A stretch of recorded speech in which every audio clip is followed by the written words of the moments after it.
Hey, sixth graders. So today we are going to talk about dot plots. So this is again something you learned in fifth grade. So it might be a review, but if not, make sure you're paying attention. So dot plots. If you look at this picture, obviously it has dots in it, okay? It's got dots. So there's a few vocabulary terms that we need to talk about first. So this first one, notice we're starting at 1 and we're going over to 5. So we're going to talk about distribution. So that means how are the dots distributed? Where are they on this graph? So I want you to think of like a roller coaster. So if this was a roller coaster, we would start at the top and we would woo all the way down. And this is to the right. So the dot plot has a distribution to the right. And hopefully that makes sense. We're going to the right. We're starting at the top and going to the bottom. So this next one that we're looking at, this one's not as perfect as the last one. It kind of has a few little bumps, but for the most part, we are again going down, but this time our distribution is to the left. All right. We start at the biggest point and we go down. So I want you to look at this next one and notice the perfect top is in the middle. So if I was to separate this right in the middle, both sides are exactly the same, kind of like a butterfly. If I was to go on this way and this direction, it is perfect on both sides. So this is what we call symmetrical.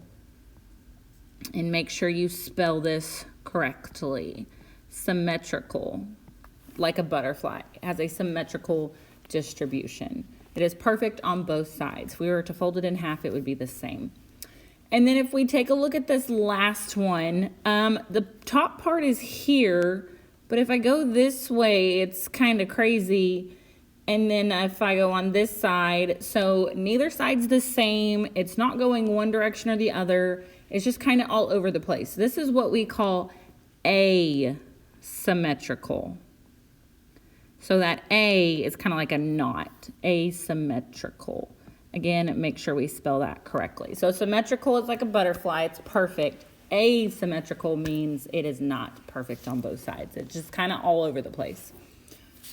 All right, let's go to the inside and actually start answering some questions. So kind of like the stem and leaf that we just learned about, we are not actually going to look at the picture to answer questions. We are going to write our list of numbers. So the first thing I want to do is I am going to look at the numbers on the bottom. So I have 1 through 6. So what I'm going to do is where I have a dot, this dot represents a 2. So when I write my list, that means I have a 2. This is a 2 right here. And then I don't have any 1s, so notice I skipped those. So then I have 3s, and I have 1, 2, 3, 4, 5. So this is a 3, a 3, a 3, a 3, and a 3. So I'm going to write those in my list. 1, 2, 3, 4, 5. And then again, I have no 4s. There's no dots there, but I have 2 5s. Okay, and then I have 1, 2, 3, 4. I have 4 6s. So 6, 6, 6, 6. And you can, again, also label those here. So that is what those dots represent, okay? So let's actually go and look at our questions. So it says, what is the minimum value of this data? So the minimum is the smallest. So a lot of people try to just look at the picture and they say, oh, 1's the smallest number. But is there a dot on the 1? No. So we are not going to look at this. We are going to look at our list because we get messed up when we look here. But if we look at this, it's really easy. So out of this, what is my smallest number? It's 2. And it is simple as that. That is my minimum. Okay, what is my maximum value of this data? So what is the biggest number? Okay, and again, some people try to look up here and say, oh, this one is the tallest, but that is not what we're asking. We want what is the biggest number. So again, we're not looking at this.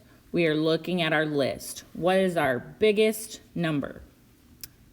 It is 6. All right. So the next thing we need to do is, what is the mode or peak of the data?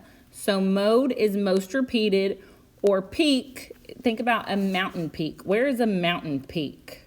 So if like I have a mountain right here, the peak would be this top part. So looking at the picture, we could actually answer this one. Where would my peak be? It would be right here at the 3. And then if we looked at our list, that is the one that is repeated the most. So that is how you can answer that one. And then last, or sorry, not last, but the next one, range.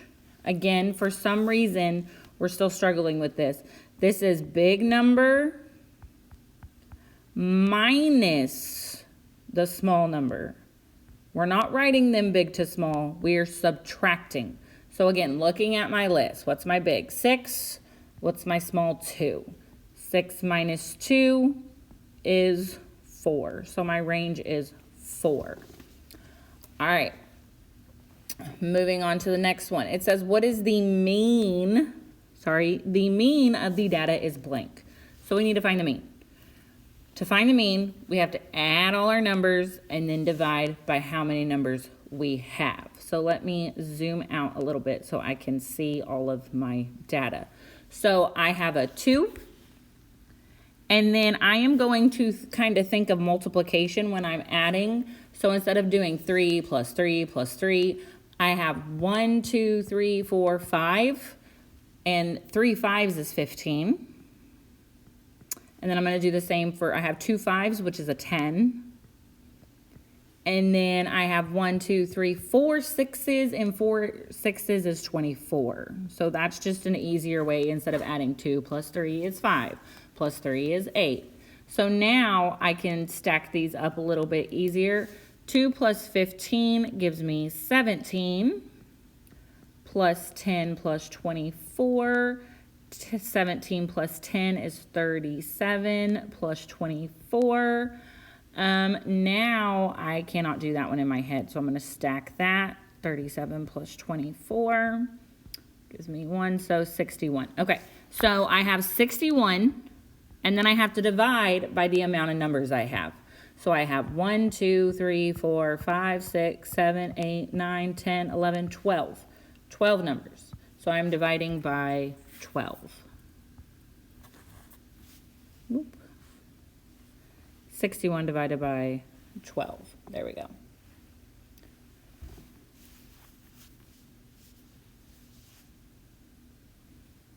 All right. Sorry, give me 1 second here.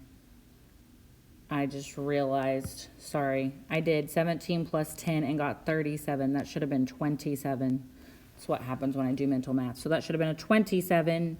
That should have been a 51. And I should have a 51 over 12.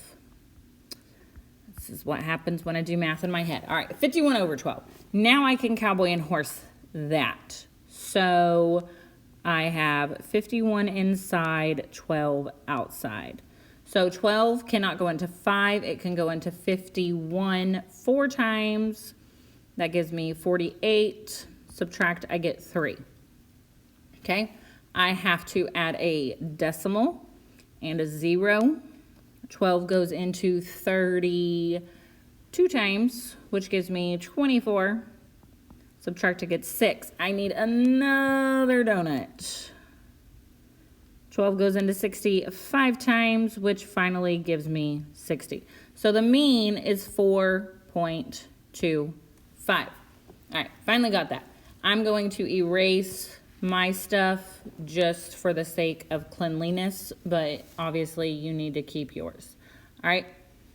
And then last, it says the distribution of the data is blank. So remember, distribution is this right here. So are we going left? Are we going right? Is it perfect? Is it asymmetrical? So looking at that roller coaster ride, that is definitely not perfect in any way. So that is what we would call asymmetrical.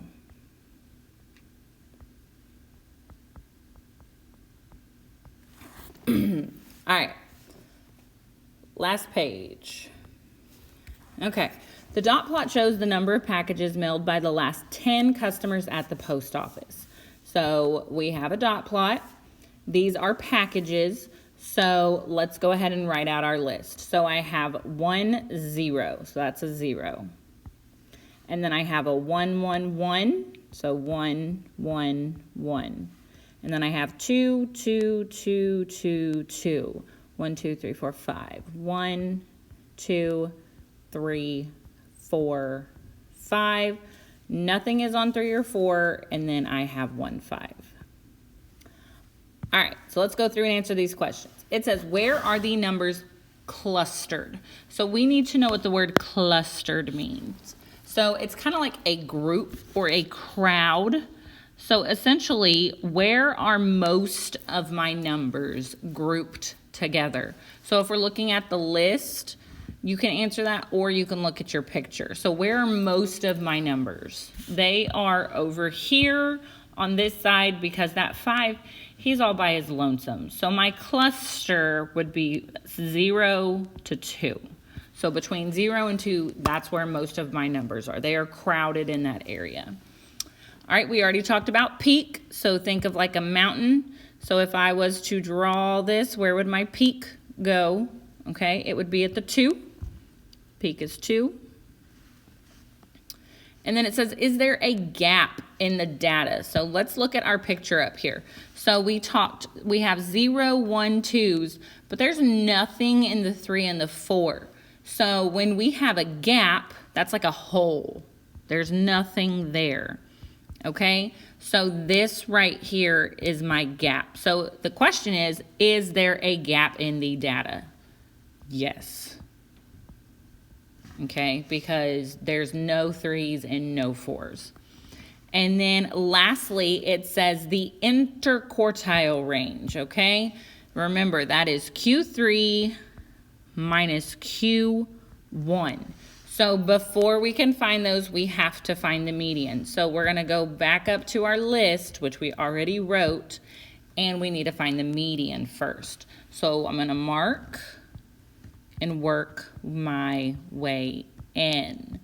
So when I get here, I'm going to double check. I have 1, 2, 3, 4, 1, 2, 3, 4, so I can't go anymore. So I have 2 numbers in the middle, but I am not finished. What's between 2 and 2? Is there anything between 2 and 2? No. Also, if I added those together, 2 plus 2 divided by 2, that's 4 over 2, which is still 2, because there's nothing between them. So that's the median, okay? So we're going to draw a line there. So that is our median, our middle. Now, remember, we're going to cover up everything over here, and we're going to find the middle on this side, okay?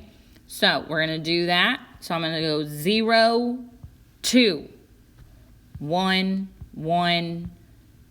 What's left in the middle? That is my Q1. Now, we're going to cover up this side and find the middle on this side. So 2, 5, 2, 2. That is my Q3. So now we can plug that into our formula. Q3 was 2. Q1 was 1. 2 minus 1 is 1. So our interquartile range is 1. So a lot of vocabulary. Make sure you write your list and use your list to answer your questions, not the picture.